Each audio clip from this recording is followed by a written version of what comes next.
Welcome back to my channel. বন্ধুরা কেমন আছো? ভালো আছো? নিশ্চয়ই ভালো আছো, আর ভালো থেকো। চলে এসো, আজকে আমি তোমাদেরকে একটা রেসিপি দেখাবো। সেটা হচ্ছে কাতলা মাছের সর্ষে পোস্ত। এসো আমি কি করে করছি, তোমরা আমার সাথে থেকো। দেখো বন্ধুরা, আমি গ্যাসটা জ্বালিয়ে দিয়েছি আর কড়াটা বসিয়ে দিয়েছি। হ্যাঁ, এখন আমি কড়াতে তেল দিয়ে দিচ্ছি। দেখো, তেল দিয়ে দিলাম।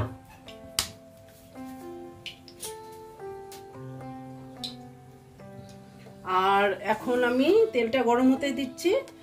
তেলটা মোটামুটি গরম হয়ে গেছে।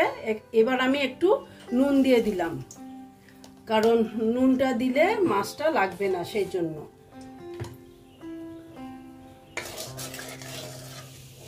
দেখো, মোটামুটি আমার মাছ দেওয়ার মতন তেলটা গরম হয়ে গেছে।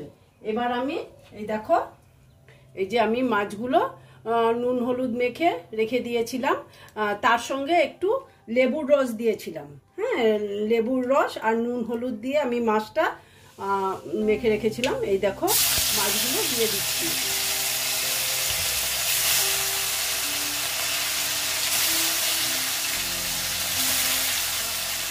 দেখো, আমি 4টা মাছ ভেজে নিচ্ছি।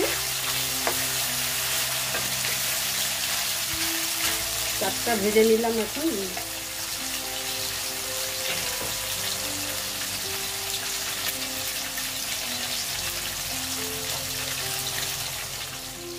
দেখো বন্ধুরা, আমি এবার মাছগুলো দেখে নিচ্ছি, একটু উল্টিয়ে দিচ্ছি।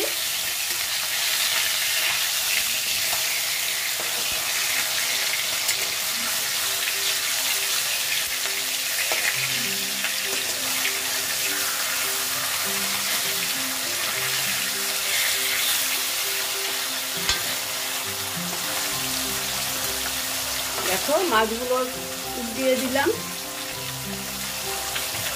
এই পাশটা মোটামুটি ভাজা হয়ে গেছে, আমি সেই জন্য উল্টিয়ে দিলাম। এই পাশটা ভাজা হতে থাক। এবার দেখো বন্ধুরা,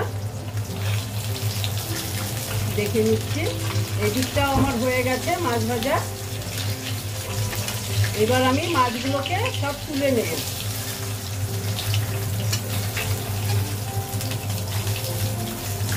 দেখো, হয়ে গেছে। হ্যাঁ, আমি এইবার মাছগুলো সব তুলে নিচ্ছি। দেখো বন্ধুরা, আমি ওই তেলেতেই আমি তেল দিয়ে দিচ্ছি। এই যে দেখো, তেল দিয়ে দিলাম। হ্যাঁ, তেলটা, কড়াটা মোটামুটি গরম আছে, তবুও একটু গরম হতে দিচ্ছি তেলটা। তারপরে দিয়ে দিচ্ছি, দেখো, আমি কালো জিরে।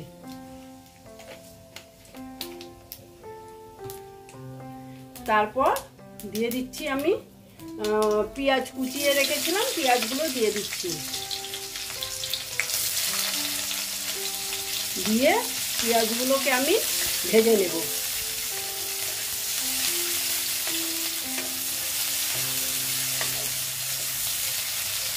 পেঁয়াজগুলোকে ভালো মতন ভেজে নিতে হবে। যতক্ষণ পর্যন্ত ব্রাউন কালার না হয় ততক্ষণ পর্যন্ত আমি ভেজে নিচ্ছি। আমি আজকে বানাবো কাতলা মাছের সর্ষে পোস্ত। আমি সর্ষে দিয়েছি, কালো সর্ষে দিয়েছি, আর দিয়েছি সাদা সর্ষে, আর দিয়েছি পোস্ত। এক চা চামচ করে, তিনটেই আমি একসঙ্গে, আর কাঁচা লঙ্কা দিয়ে বেটে নিয়েছি। এটা আর তোমাদের দেখালাম না বাটাটা, কারণ এটা আর দেখানোর নেই, সবাই জানো, আর ভিডিওটাও অনেক বড় হয়ে যাবে, সেই জন্যই।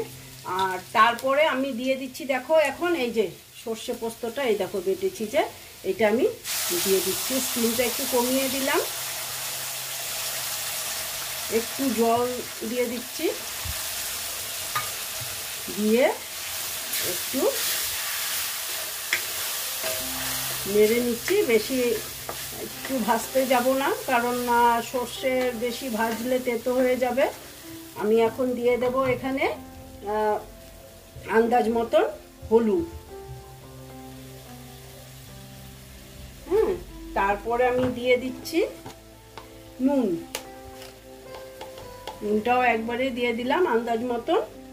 হ্যাঁ, তারপরে আমি দিচ্ছি একটু কালারের জন্য কাশ্মীরি লাল লঙ্কার গুঁড়ো, একটু জাস্ট কালারের জন্য দিলাম, দিয়ে একটু ভেজে নিচ্ছি।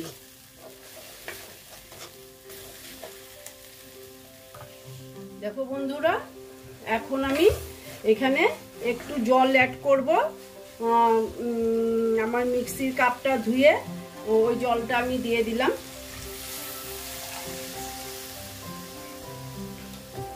দেখো,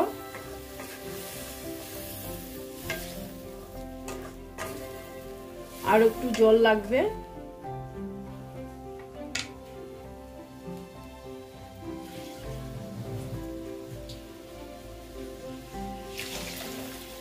এইটুকুই থাক, কারণ আমার মাছ তো বেশি না, 6-7টা মাছ, এটা তো মাখা মাখা হবে। তো এই যে এইটুকুই জল থাকবে, এটা একটু আমি ফুটতে দিচ্ছি। হ্যাঁ, তারপরে আমি মাছগুলো এখানে দেব। দেখো বন্ধুরা, আমার ঝোলটা ফুটে উঠেছে। এখন আমি এই দেখো মাছগুলো যে ভেজে রেখেছি, এই মাছগুলো দিয়ে দিচ্ছি।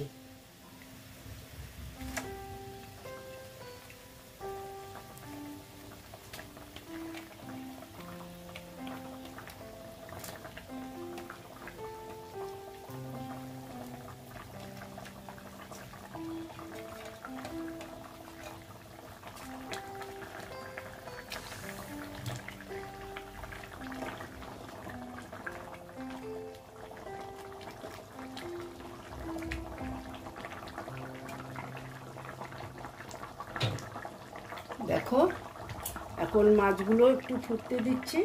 এখন আমি এখানে কারণ আমি যখন বেটেছিলাম তখন আমি কাঁচা লঙ্কা 4টে দিয়েছিলাম, সেজন্য কাঁচা লঙ্কা এখন আমি কম দিলাম, 2টো। হ্যাঁ, কাঁচা একটু ফেড়ে দিয়ে দিলাম, সেটা মানে খেতে ভালো লাগবে ওই জন্য।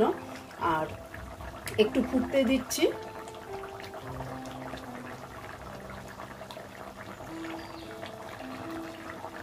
আস্তে আস্তে হোক, মাছটা সেদ্ধ হবে অল্প।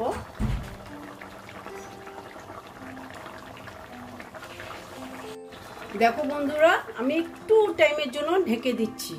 হ্যাঁ, এটা ঢেকে দিচ্ছি, আর স্টিমটা একটু কমিয়ে দিলাম। এটা একটু ভাপে হোক, ভালো লাগবে খেতে। হ্যাঁ, সেই জন্য আমি এটা ঢেকে দিলাম। দেখো বন্ধুরা, আমি দেখে নিচ্ছি।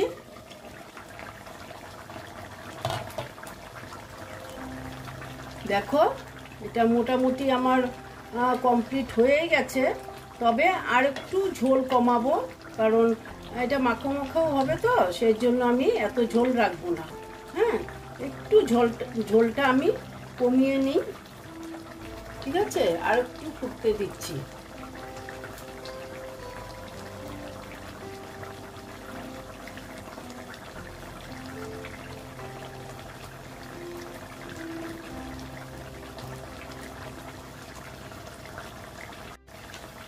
দেখো বন্ধুরা, আমার আর ঝোলটা শুকিয়ে গেছে, আর আমি ঝোল কমাবো না।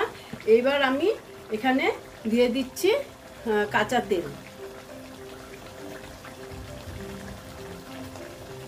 যেহেতু সর্ষে পোস্ত দিয়ে করলাম, সেই জন্য কাঁচা তেলটা দিলে খেতে ভালো লাগবে। হ্যাঁ, সেই জন্য আমি কাঁচা তেল দিয়ে দিলাম, আর আমি একটু ঢেকে দিলাম। হ্যাঁ, তাহলে মানে তেলের সেন্টটা ভালো আসবে। আর আমি গ্যাসটা অফ করে দিলাম। অফ করে তারপরে আমি তোমাদেরকে সার্ভ করে দেখাচ্ছি। ঠিক আছে? এই দেখো বন্ধুরা, আমার কাতলা মাছের সর্ষে পোস্ত কমপ্লিট হয়ে গেল। তোমরা এই রকম রান্না করে খেয়ে দেখবে, আশা করছি খুব ভালো লাগবে। যদি ভালো লাগে তাহলে আমার ভিডিওকে লাইক করবে, আমার চ্যানেলকে সাবস্ক্রাইব করে তোমরা সামনের দিকে এগিয়ে নিয়ে যাবে। নেক্সট রেসিপি নিয়ে আবার তোমাদের কাছে আমি ফিরে আসব। বন্ধুরা, তোমরা তো সবাই জানো আমি কি করে করলাম, এটাই তোমাদের সঙ্গে শেয়ার করলাম। ভালো থেকো, সাবধানে থেকো। ওকে।